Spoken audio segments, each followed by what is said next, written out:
Matthieu chapitre 27, 45 au 54e.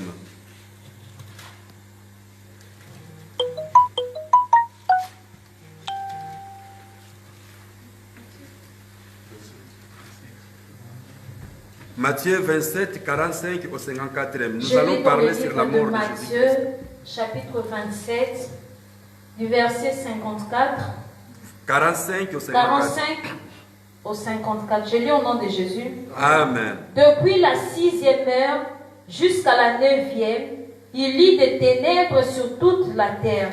Et vers la 9e heure, Jésus s'écria d'une voix forte: Élie, Élie, lama sabachthani.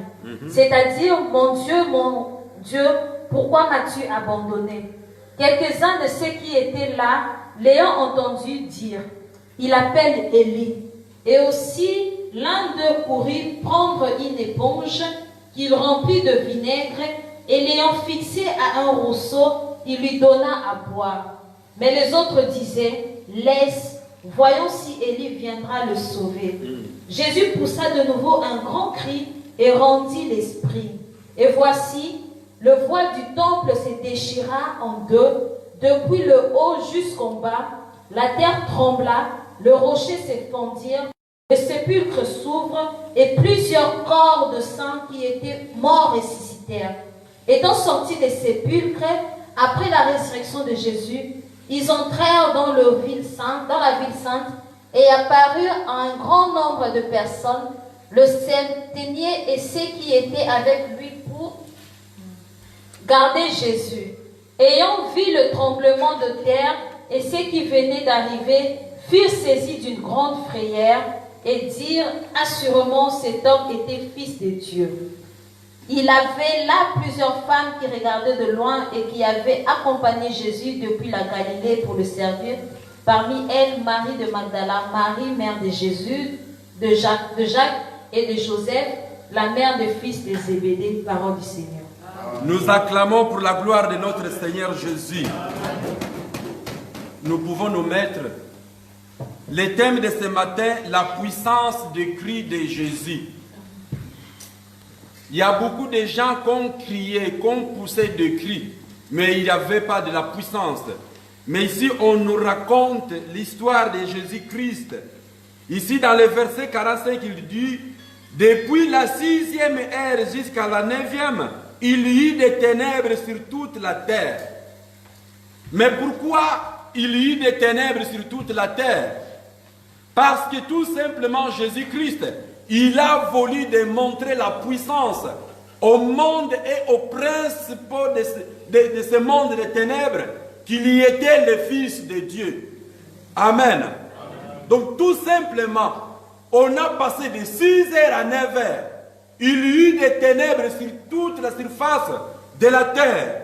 Tout simplement parce que Jésus-Christ, il a voulu montrer au monde qu'il était Fils de Dieu, qu'il était Dieu. Amen. Amen. Parce que la mort de Jésus-Christ a montré à tout le monde qu'il était vraiment Dieu. Là, il nous montre vers le verset 46. Et vers la 9e heure, Jésus-Christ s'écria d'une voix forte: Élie, Élie, lama sabachthani. C'est-à-dire: mon Dieu, pourquoi m'as-tu abandonné? Mais pourquoi Jésus cria d'une voix forte?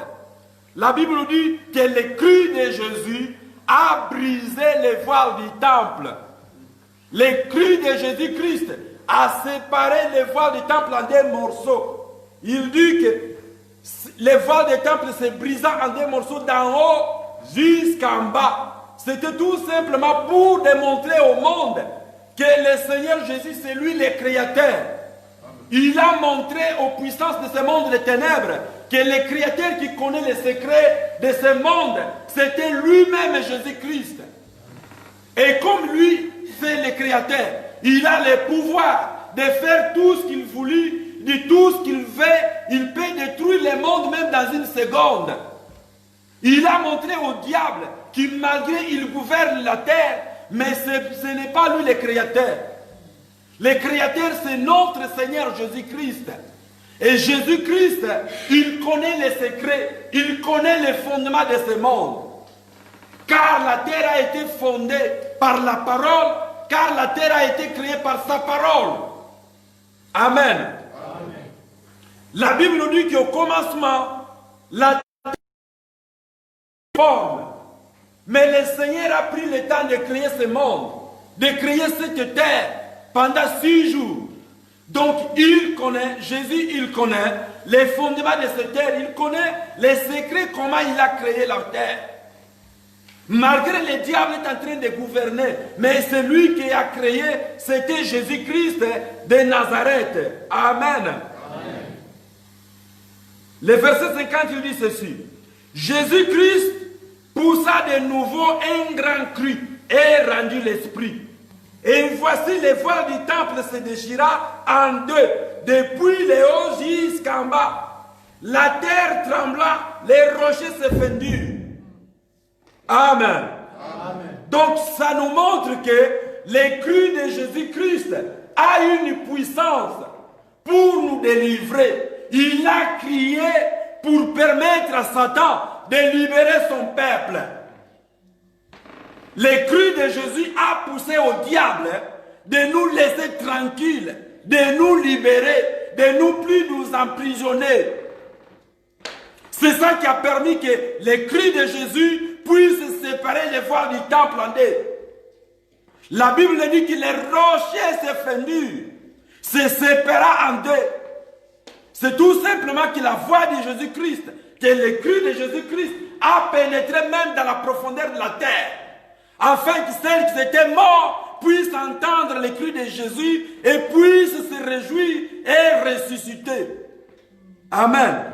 Pour bien comprendre les Écritures, nous allons rapidement dans le livre de 2 Corinthiens. Mais nous gardons toujours notre passage. 2 Corinthiens 3, 12 à 18.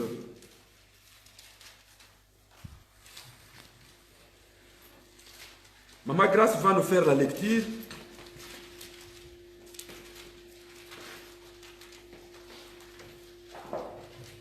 Je lis dans le livre de 2 Corinthiens chapitre 3, du verset 12 au verset 18. Je lis au nom de Jésus. Amen. Or, si quelqu'un bâtit sur ses fondements avec de l'or, de l'argent, de pierres précieuses, du bois, du foin, du chaume, l'œuvre de chacun. 2 Corinthiens 3, verset 12.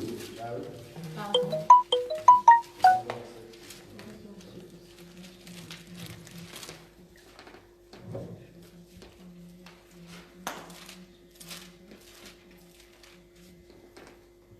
2 Corinthiens 3, 12 au 18. à 18, je lis au nom de Jésus. Ayant donc cette espérance, nous usons d'une grande liberté. Et nous ne faisons pas comme Moïse, qui mettait un voile sur son visage pour que le fils d'Israël ne fixe pas le regard sur la fin de ceux qui étaient passagers. Mais ils sont devenus durs d'entendement. Car jusqu'à ce jour, le même voile demeure quand ils font la lecture de l'Ancien Testament et ils ne s'élèvent pas parce que c'est en Christ qu'il disparaît. Jusqu'à ce jour, quand on lit Moïse, un voile est jeté sur leur cœur, mais lorsque le cœur se convertit au Seigneur, le voile est ôté. Or, le Seigneur, c'est l'Esprit, et là où est l'Esprit du Seigneur, là où est la liberté. Nous tous, donc, le visage découvert, reflète la gloire du Seigneur. Nous sommes transformés en la même image, de gloire en gloire, par l'Esprit du Seigneur, parole du Seigneur. Amen. Amen. Ici, nous pouvons nous mettre. Ici, c'est l'apôtre Paul qui est en train de parler aux Corinthiens. Il dit, et nous ne faisons pas comme Moïse, qui mettait un voile sur son visage, pour que les fils d'Israël ne fixassent pas les regards sur la fin de ceux qui étaient passagers. Donc, à l'époque, Moïse, à chaque fois qu'il montait auprès du Seigneur, il mettait les voiles sur son visage. Pourquoi il mettait les voiles sur son visage? Il le faisait pour qu'il ne puisse pas permettre aux enfants d'Israël de tourner ou de fixer leurs regards sur les choses qui étaient passagères. Aujourd'hui aussi, il y a beaucoup des enfants de Dieu. Ils ont mis leur espérance, leur espoir dans les choses qui sont passagères. Ils fixent leurs regards dans les choses qui sont passagères. Mais ici, l'apôtre Paul dit, nous ne sommes pas comme Moïse, mais ils sont devenus durs d'entendement, car jusqu'à ce jour, les mêmes voilent des mers quand ils font la lecture de l'Ancien Testament. Apôtre Paul dit, même à ce moment que nous sommes, les fils d'Israël, ils mettent des voiles. Même quand ils lisent les Écritures de l'Ancien Testament, ils sont voilés. C'est pour la raison pour laquelle qu'ils ont du mal à comprendre la parole de Dieu. Car ils sont encore voilés. C'est comme aujourd'hui ici, il y a beaucoup des enfants de Dieu sont encore voilés. Malgré Christ a déchiré les voiles qui nous séparaient, qui nous empêchaient de nous approcher auprès de Jésus. Mais ils ont encore les visages couverts. Les enfants d'Israël, ils avaient les visages couverts d'ivoire. Malgré qu'ils lisaient les livres de Moïse, mais ils n'avaient pas l'esprit de la compréhension. Ils n'avaient pas les moyens comment comprendre les Écritures parce qu'ils étaient encore voilés. Mais la Bible nous dit, à la 9e heure, par les cris poussés par Jésus-Christ, les voiles du temple se déchira. Ça veut dire que Jésus-Christ a déchiré les voiles pour que nous puissions avoir l'accès de nous approcher auprès de Jésus-Christ. Il y a devant nous comme Moïse le faisait, mais nous-mêmes, nous avons l'accès libre, car Jésus-Christ nous a donné cette autorité, car Jésus-Christ nous a donné cette opportunité, cet accès de nous approcher vers Jésus-Christ. Quand nous avons des soucis, nous-mêmes, nous devons nous prosterner devant le Seigneur et implorer la présence et la gloire de Dieu dans nos vies. C'est la raison pour laquelle ici, l'apôtre Paul il tire les oreilles de son peuple. Nous sommes plus comme les enfants d'Israël qui mettaient les voiles sur leur visage pour ne puissent pas fixer les regards devant les choses qui sont passagères. Combien aujourd'hui que leur regard est fixé sur les choses qui sont passagères, sur les choses qui nous donnent aucune assurance de vie. Mais la volonté de notre Seigneur Jésus-Christ, que notre regard soit fixé vers lui, car c'est de lui qui vient notre solution, c'est de lui qui vient notre salut, et c'est de lui que nous aurons la vie éternelle. Enlevons les voiles dans nos visages, les voiles qui nous empêchent de nous approcher auprès de Jésus-Christ. Amen. Amen. La Bible nous dit, nous sommes toujours dans le même texte de 2 Corinthiens. Dans le verset 15, il dit ceci. Jusqu'à ce jour, quand on lit les Moïse, un voile est jeté sur leur cœur. Ça fait dire quoi?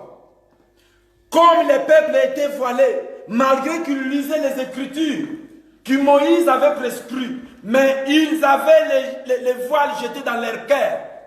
Ils n'avaient pas les moyens de comprendre ces Écritures.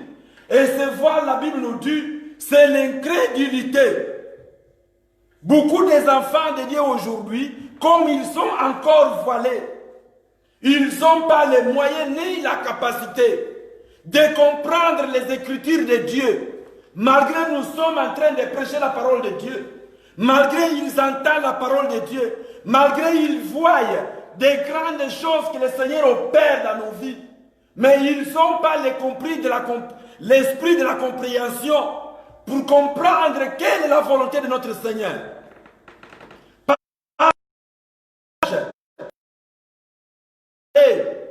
Leur cœur est encore voilé. C'est la raison pour laquelle ils sont en train de demeurer dans la vie du péché. Ils sont en train d'oublier que Jésus-Christ a ôté les voiles. Les voiles qui nous empêchaient d'avoir l'accès, d'aller auprès du Père. Mais ils ont encore la vie de l'incrédulité. Ils ont du mal à comprendre les Écritures. Ils ont du mal à mettre la parole de Dieu en pratique parce que leur intelligence est encore voilée. Mais Paul dit, nous ne sommes pas encore dans le temps de Moïse. Ce temps que nous sommes, c'est le temps que Jésus-Christ a poussé un grand cri. Jésus-Christ n'a pas poussé le cri en vain, mais il a poussé le cri pour que nous soyons libres. Il a poussé le cri pour que son peuple soit libre. Que personne ne soit plus dans la condamnation. Nous étions un peuple condamné. Le diable nous a beaucoup maltraités. Mais le temps est venu que Jésus-Christ nous a donné le pouvoir de devenir enfants de Dieu. Amen. Amen. La Bible nous dit, dans le verset 17, or le Seigneur c'est l'Esprit. Et là où l'Esprit du Seigneur là est la liberté.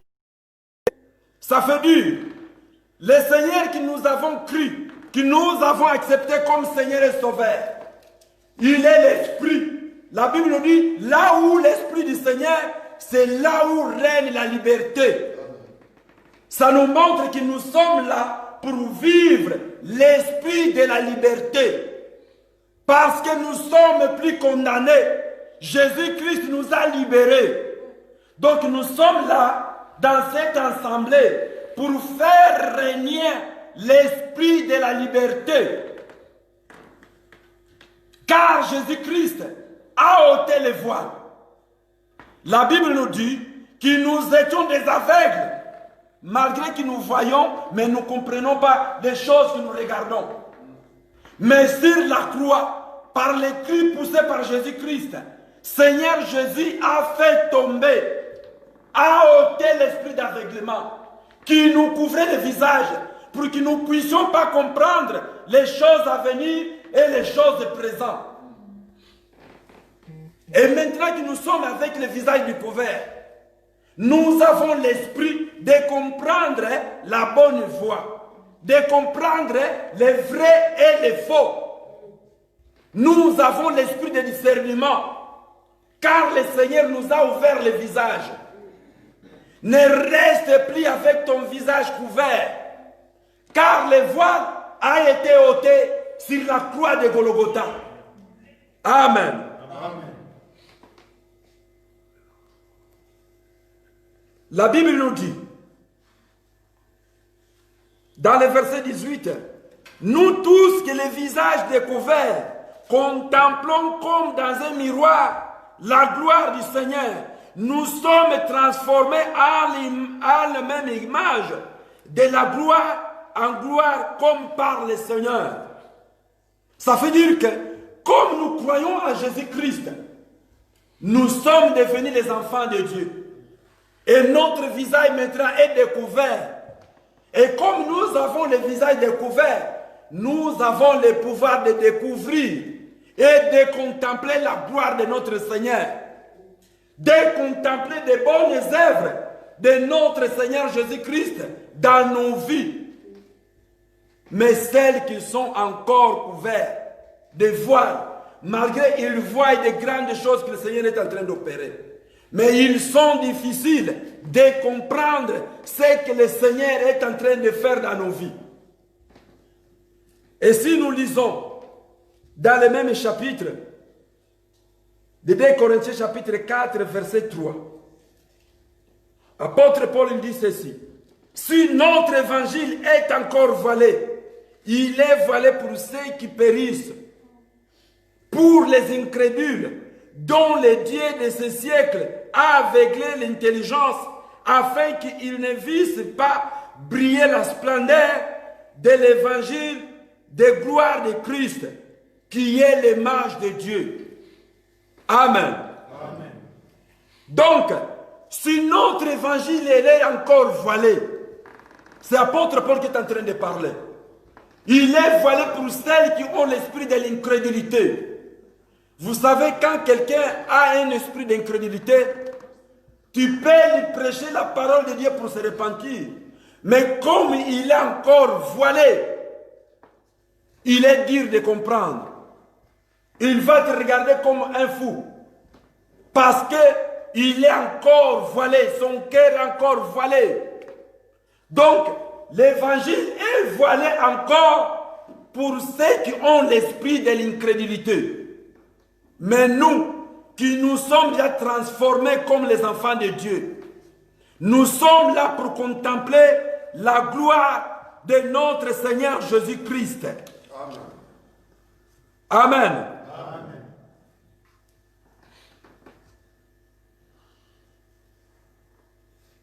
La Bible nous dit là où nous étions, dans le Matthieu,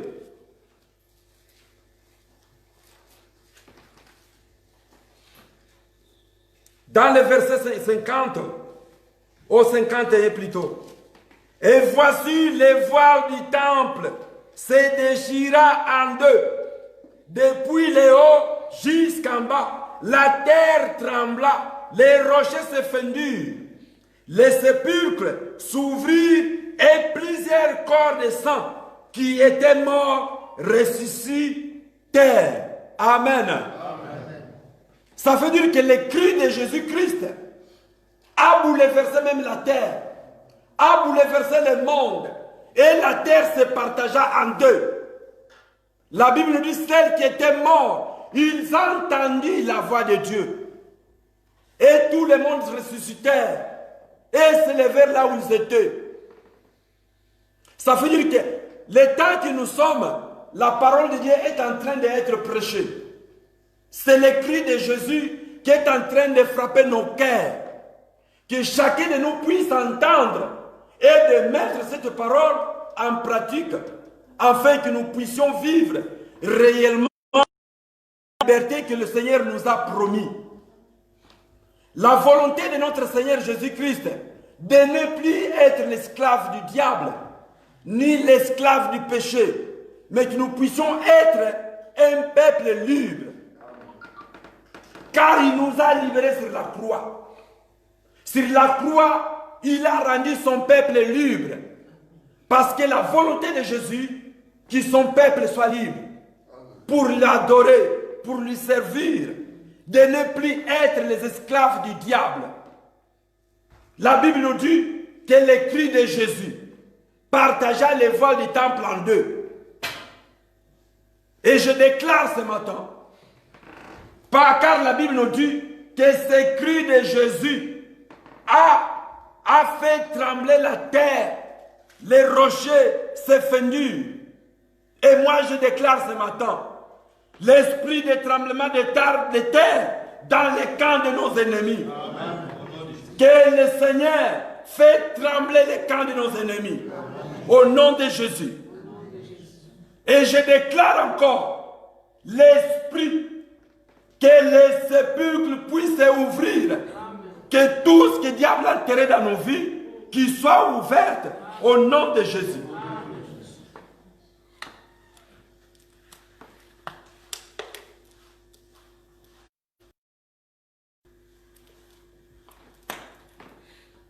La Bible nous dit que le cri de Jésus a bougé même les fondements négatifs du monde des ténèbres.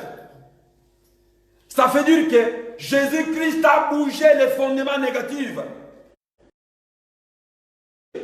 D'héritiers des bonnes choses de Dieu. Jésus-Christ nous a rendus libres. Maintenant, soyons un peuple heureux.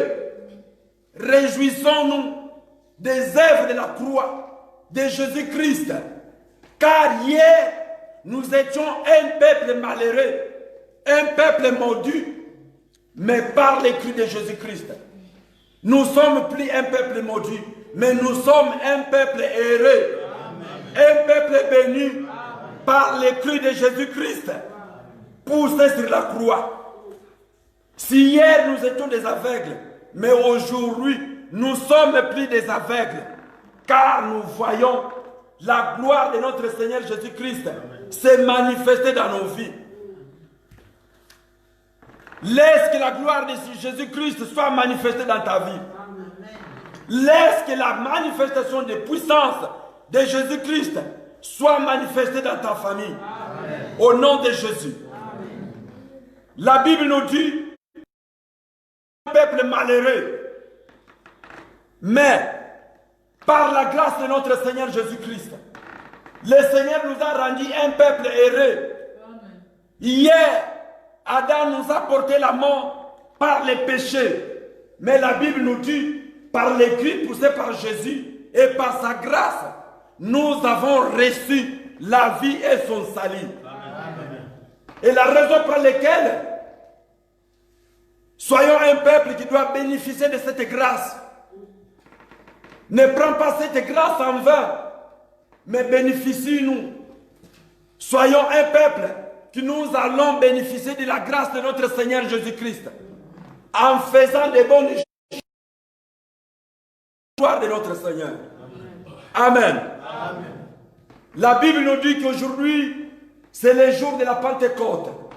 Nous allons rapidement dans le livre des Actes.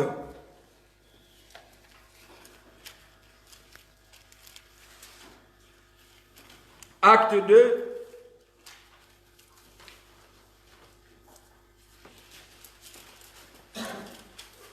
Acte 2, chapitre 2, verset 1 au 6e. Maman Grâce va nous faire la lecture. Je lis dans le livre de Actes, chapitre 2, du verset 1 au verset 6. Je lis au nom de Jésus. Amen. Le jour de la Pentecôte, ils étaient tous ensemble dans le même lieu. Tout à coup, il vint du ciel un bruit comme celui d'un vent impétueux, et il remplit toute la maison où ils étaient assis. Des langues semblables à des langues de feu leur apparurent séparés les uns des autres et se posèrent sur chacun d'eux.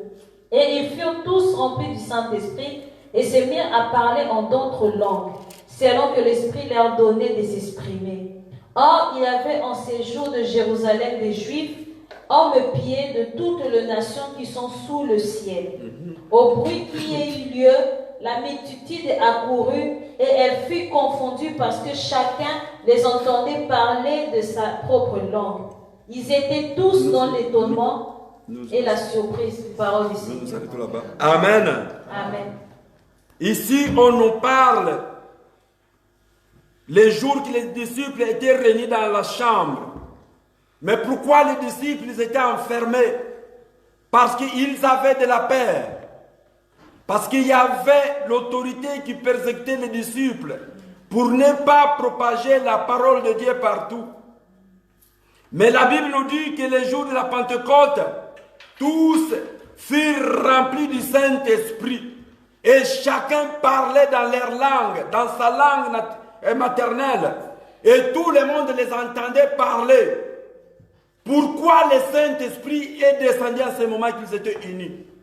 Parce qu'ils étaient unis d'un commun accord. C'est pour nous dire que si l'Église va rester unie, si toi et moi nous serons unis d'un commun accord, nous parlerons aussi les langues de feu. Nous vivrons la gloire de Dieu au milieu de nous. Et les gens vont témoigner que nous sommes un peuple de Dieu. La seule condition que le Seigneur nous demande, c'est de rester unis, de rester ensemble, de rester dans la même vision et d'être d'un commun et accord. La Bible nous dit qu'à l'époque, ils ont construit les tours de Babel parce qu'ils parlaient la même langue, ils étaient unis. Pour construire l'église, nous devons, toi et moi, être unis. D'un commun accord. Nous aimons les uns les autres. C'est par là que l'église va aller de l'avant. Et c'est par là que le Seigneur va continuer de manifester sa gloire. C'est par là que le Seigneur va continuer de faire des choses incroyables aux hommes. Donc, si les disciples ont parlé des langues de feu, les disciples ils étaient des hommes comme nous aussi. Nous aussi, on a ce droit, car le Seigneur nous a donné déjà l'accès. de faire tout. Mais une seule condition, c'est de rester unis. Si nous voudrons vivre une bonne atmosphère dans cet ensemble-là dans l'Éternel, si nous voudrons vivre la gloire de Dieu dans nos vies, c'est de rester unis. L'Église doit rester unie. Marcher dans la crainte de Dieu. Marcher dans l'obéissance. Et de rester fidèle dans ces saintes écritures. C'est la recommandation que le Seigneur nous a laissée. Et si le Saint-Esprit est venu, c'est l'une des accomplissements des promesses que Jésus-Christ avait faites à ses disciples. Car il a dit, il doit aller. Il faut que je m'en aille afin que le Saint-Esprit vienne. Donc le Saint-Esprit est venu pour pouvoir nous soutenir, nous donner la force. Parce que malgré les épreuves, comme nous avons le Saint-Esprit est là pour nous soutenir, pour nous encourager. Malgré le diable est en train de persécuter l'Église, mais par l'aide du Saint-Esprit, nous sommes toujours debout. Nous sommes toujours affermis. Donc, le rôle du Saint-Esprit, c'est de fortifier l'Église. C'est d'encourager l'Église, de sortir dans la distraction et de nous connecter, d'être à l'écoute de son esprit. Amen. Amen.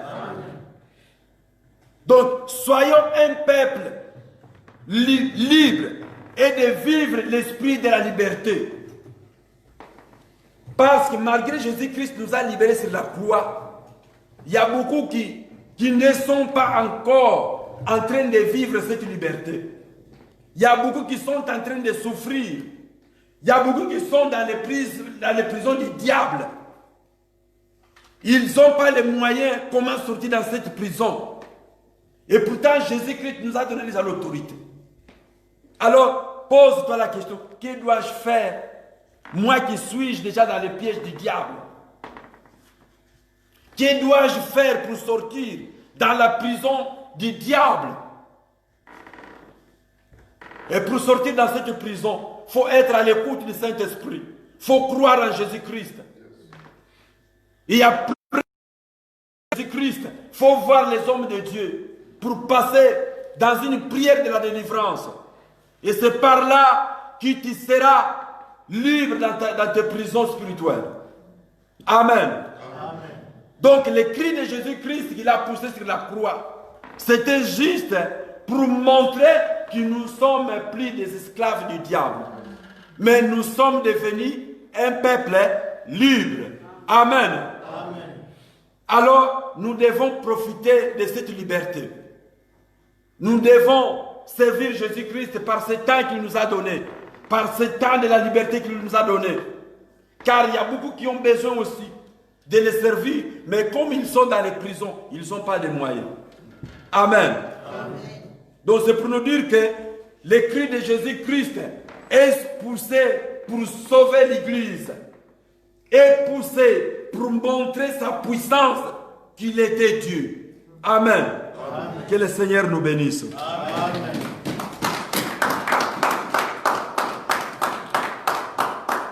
Nous allons prier pour cette parole que nous venons d'écouter. La Bible nous dit que le Seigneur Jésus sur la croix, il a poussé un grand cri, a déchiré le voile du temple, ce voile qui empêcha son peuple de s'approcher auprès de lui. Et le Seigneur nous a rendus libres. Maintenant, nous avons l'accès de nous approcher auprès du trône de la grâce. Maintenant, chacun de nous va prier selon l'aide du Saint-Esprit. Comment tu as compris la parole de Dieu? Dis au Seigneur, Seigneur, c'est vrai, tu as ôté le voile que le diable a mis devant nous. Maintenant, nous avons l'accès. Permets-moi, Seigneur, qu'à chaque fois que je m'approche auprès de toi, que tu puisses m'entendre, que le Seigneur soit mon aide et que le Seigneur soit mon soutien. Nous prions au nom de Jésus.